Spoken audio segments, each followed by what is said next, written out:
जिंदाबाद जिंदाबाद आम सरकार जिंदाबाद जिंदाबाद जिंदाबाद आम सरकार जिंदाबाद जिंदाबाद जिंदाबाद हिमंत बिश्व शर्मा जिंदाबाद जिंदाबाद जय हो जय हो जय हो हिमंत बिश्व शर्मा जिंदाबाद जिंदाबाद जिंदाबाद संडाल संडाल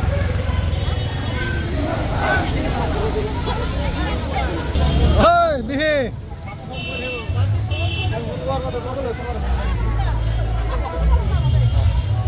घुरी आ गयो हम तो का जिंदाबाद जिंदाबाद जिंदाबाद हम तो का जिंदाबाद जिंदाबाद जिंदाबाद बांग्लादेशी हुशियार हुशियार हुशियार बांग्लादेशी हुशियार हुशियार हुशियार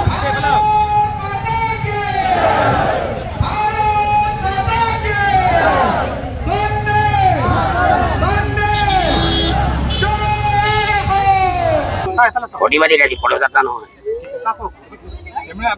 আজি কিছুদিনৰ পৰা মহামান্য গুৱাহাটী উচ্চ ন্যায়ালয়ৰ নিৰ্দেশ মৰ্মে আৰু মাননীয় আমাৰ অসম চৰকাৰে জনপ্ৰিয় মুখ্যমন্ত্ৰী ডক্টৰ হিমন্ত বিশ্ব শৰ্মা বিৰোধী দলে বিভিন্ন ধৰণৰ সমালোচনা কৰিছে যে এইটো নিয়ম হোৱা নে অনিয়ম কৰিছে য'ত অসমৰ ভিজিয়া মাটি য'ত খিলঞ্জীয়াসকলে বসবাস কৰি আছে তাত সন্দেহযুক্ত বাংলাদেশীয়ে দখল কৰি থকাৰ কাৰণে মহামান্য গুৱাহাটী উচ্চ ন্যায়ালয়ৰ নিৰ্দেশ ক্ৰমে আমাৰ চৰকাৰে উচ্ছেদ অভিযান চলাই আছে গোটেই অসমৰ পৰা ধুবুৰীৰ পৰা শদিয়ালৈকে কিন্তু বিৰোধী দলে আমাক সমালোচনা কৰিছে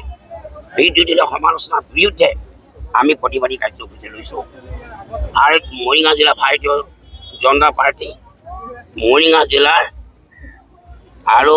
জিলা সভাপতি ৰামপ্ৰসাদ চৰকাৰ উদ্যোগত জিলা সমিতি উদ্যোগত আমি আজি প্ৰতিবাদী কাৰ্যসূচী লৈছোঁ যে আমাৰ চৰকাৰে ভাল কাম কৰিছে আমাৰ জনপ্ৰিয় মুখ্যমন্ত্ৰী ডক্টৰ হিমন্ত বিশ্ব শৰ্মাই ভাল কাম কৰিছে তাৰ কাৰণে আমি ধন্যবাদ বাৰ্তা প্ৰেৰণ কৰিছোঁ আৰু প্ৰতিবাদী কাৰ্যসূচী লৈছোঁ এইকাৰণে যে বিৰোধী দলসমূহে যাতে এনেধৰণৰ উচ্ছেদ অভিযানত হাত উজান দিছে গতিকে আজি মই আপোনালোকৰ অসমীয়া খিলঞ্জীয়া ভাই ককাই বুলি মই আপোনালোককো আহ্বান কৰিছোঁ যে আপোনালোকেও সহযোগিতা কৰিব লাগে কাৰণ এইখন অসমত আমি যদি অসমীয়াসকলে আজি বিদেশী হ'বলগীয়া হয় ইয়াতকৈ দুখৰ কথা নাথাকে কিয় হ'ব নোৱাৰে বিভিন্ন মুখ্যমন্ত্ৰী আহিলে আৰু গ'ল কিন্তু এইজন মুখ্যমন্ত্ৰীয়ে এটা সাহসী পদক্ষেপ গ্ৰহণ কৰিছে তেওঁক ধন্যবাদ জনাব লাগিব এনেকুৱা সাহসী পদক্ষেপ কোনো লোৱা নাই এইজন মুখ্যমন্ত্ৰী লৈছে ডক্টৰ হিমন্ত বিশ্ব শৰ্মা এইজন মানুহক এইজন ব্যক্তিক আমাৰ অসমৰ ৰাইজে ধন্যবাদ দিব লাগিব হৈছে বহুত হৈছে মোৰ ঘৰ কাঠিত হৈছে আজি মোৰ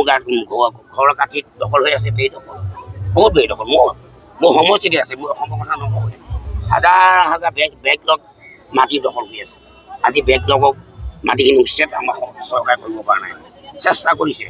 কিন্তু বিগত চৰকাৰসমূহে কেতিয়াও চেষ্টা নকৰিলে আমাৰ চৰকাৰে চেষ্টা কৰিছে যিকোনো খবৰৰ বাবে যোগাযোগ কৰক 7099017330 লগতে 7099017110 নম্বৰত